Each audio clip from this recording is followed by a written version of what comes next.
Hello, folks. We're back with another episode of YLG Canada Immigration Podcast, where all your immigration questions will be answered by an experienced immigration lawyer.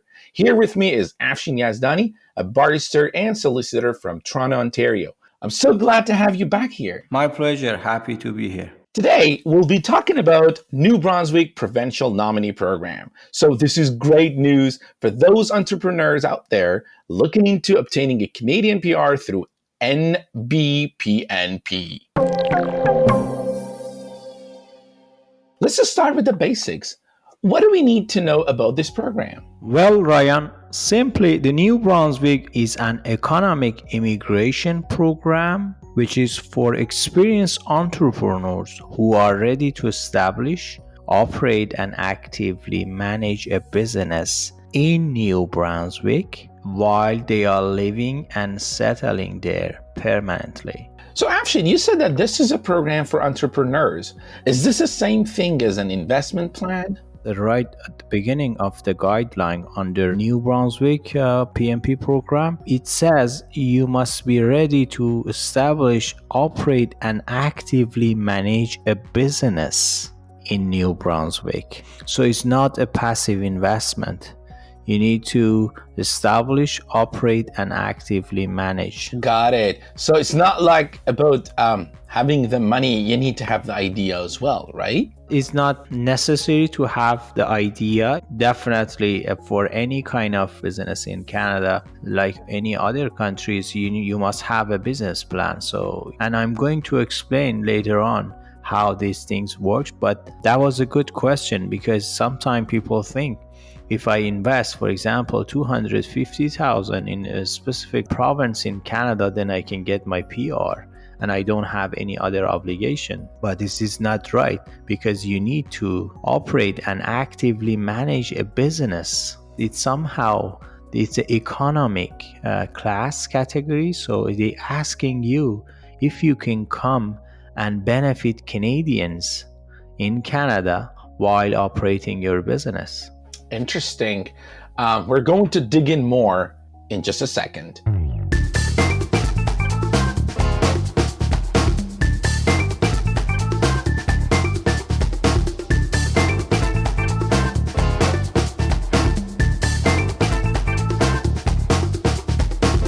I assume it's time we talked about the requirements. So what are the prerequisites? Well, Ryan, there is something nice about this program. Even inside the guideline, they say, are you PR ready? I've seen that. Yeah, what does it mean? Sometimes people get confused about this because they say, what do you mean if I'm already a PR in Canada? No, it means that you meet all minimum eligibility requirement and selection factors and have all required document on hand to prepare and submit a complete and correct application to the New Brunswick. So means you have them all in your hand and so you can submit it. The thing is, Ryan, before explaining about what are those minimum eligibility requirement and selection factors, I would like to highlight one point. It's about the stages. Many people asking me, for example, if I have application for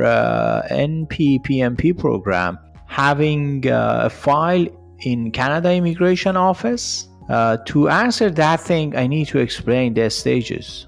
NBPMP applications usually require two stages, two types of approvals, and then each of them is separate. Because in Canada, I don't know if you know about this or not. It's like in Canada we have a provincial government and a federal government. In a provincial government, they have some jurisdiction, they have some legislation, they have some power to do, and then we have a federal government. The PR or immigration office is under federal jurisdiction, so the province cannot issue a visa. Yeah, the province can nominate you, but after nomination, you must go and apply for a visa or a PR to the Immigration, Refugee and Citizenship Canada, which is a federal. Makes sense. So if you have file in a nomination stage, you don't have file yet before Immigration, Refugee, Citizenship, Canada. Interesting. So I just want to make sure that I got it right. The province would be the mediator between me and the federal government. Yeah, exactly. Because the thing is, every province has a power and a jurisdiction to appoint or nominate their immigrant to develop or help the economy of the province. But at the end of the day, it's the federal government making decisions on who enters the country. Exactly. So even if you have a nomination certificate, it doesn't guarantee you will get the PR or visa. So it's exclusively under federal government jurisdiction to do that. I want to explain this because people sometimes get confused. They say, okay, I got refusal from Saskatchewan nominee program. Can I apply now under New Brunswick program? I would say yes, because you didn't have a nomination yet. But you need to disclose this. I'm going to explain later on. If you don't disclose this information, that could lead to refusal, right? Yeah, that could be a refusal. It's called misrepresentation.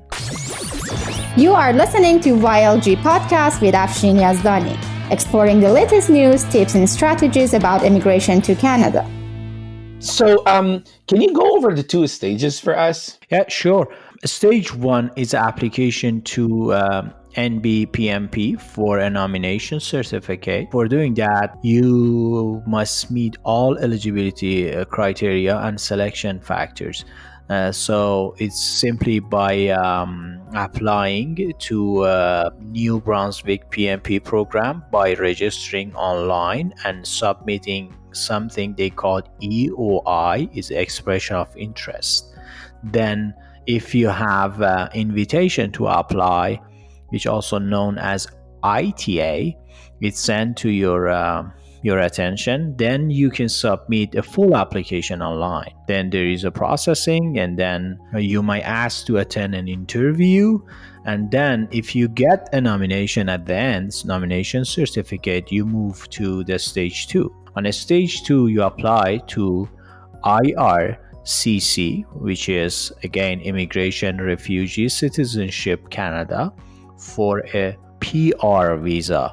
We have in Canada TR visa and a PR visa. The TR visa is like a temporary resident visa. Okay. But the PR is a permanent resident visa, which is again is the unique about this program.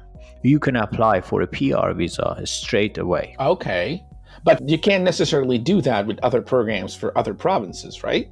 There are some other provinces, they have a PR visa, but very, very limited. So I'm going to explain this later on in other episodes. But on this, the thing is, this is one of the top PR stream PNP program in Canada. Okay. Who can apply then? What are the eligibility requirements? Well, Ryan, there are requirements, as I mentioned before, the requirement for a nomination, and then there is a requirement for a PR application. The main thing is if you get your nomination, you're going to meet the PR application requirement too. Which is the ultimate goal. Yeah, like a federal government say, okay, you got the nomination, then you can apply through me, and then I'm going to give you the PR if you meet the admissibility criteria too, because in Canada we have eligibility and admissibility.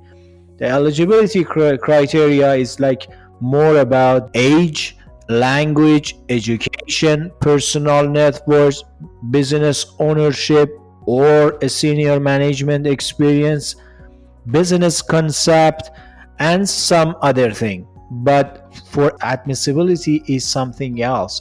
Are you admissible to Canada or not? Like you're not a criminal. You are not a criminal. For example, you should get police certificate, or you need to get a medical exam passed, and then you need to have real intention to do the business in Canada. So for example, the thing is, I'm going to explain later, and say, for example, there is a deposit or a security deposit here in New Brunswick program, ask you to deposit some fund in case if you don't do what you promised about like running the business in Canada, in New Brunswick. When we are saying New Brunswick PNP program, it means you're going to do everything inside the New Brunswick. It doesn't matter if you go, for example, say, okay, I don't like this province. I want to go to Ontario. I want to go to BC. I want to go somewhere else. And then it says, again, you will be in trouble. If you do this, you already pay some money to as a guarantee, so you're going to lose it. But the point is, again, I'm sure you know about this. In Canada, we have a charter other than Constitution Act. And inside the charter, you have any PR, like a citizens, they have mobility right. So they cannot force you to stay in some province if you have a PR. That's why New Brunswick program says, okay, you will pay me if you move. So that's the only thing. So and sometimes people, they don't care and say, okay, I'm not gonna stay here, and I'm fine with losing 100,000, which is again is not something. If New Brunswick Immigration Office figured you have the bad intention to pay and then move by losing 100,000, that will be a misrepresentation. That will be a refusal again.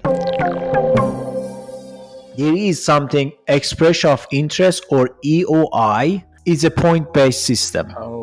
It means you're going to get inside and then you need to meet the minimum points to become eligible inside that nomination program.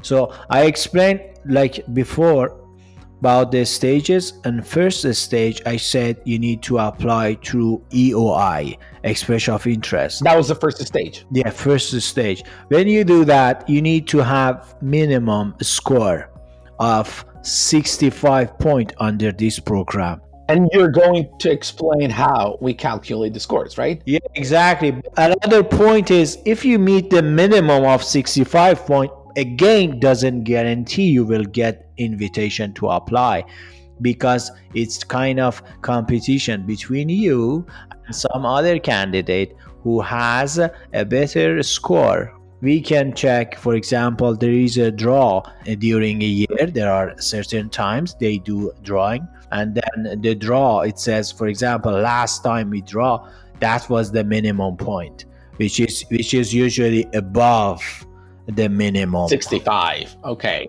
Usually they ask for 80, for example, Right. or even more. If someone come to you and say, okay, you know, Ryan, you are okay because you meet the minimum of 65 points. Fiercely competitive. Okay. It's not like that. You know what? You have to compete if you want to move to a great place like Canada, right? Yeah, definitely. Thanks for listening to another episode of YLG Canada Immigration Podcast with Afshin Yazdani. You can get more information on immigration to Canada from ylgpc.ca. Do tune in next time, as we're going to unpack some other mysteries of immigration to Canada. Take care and so long.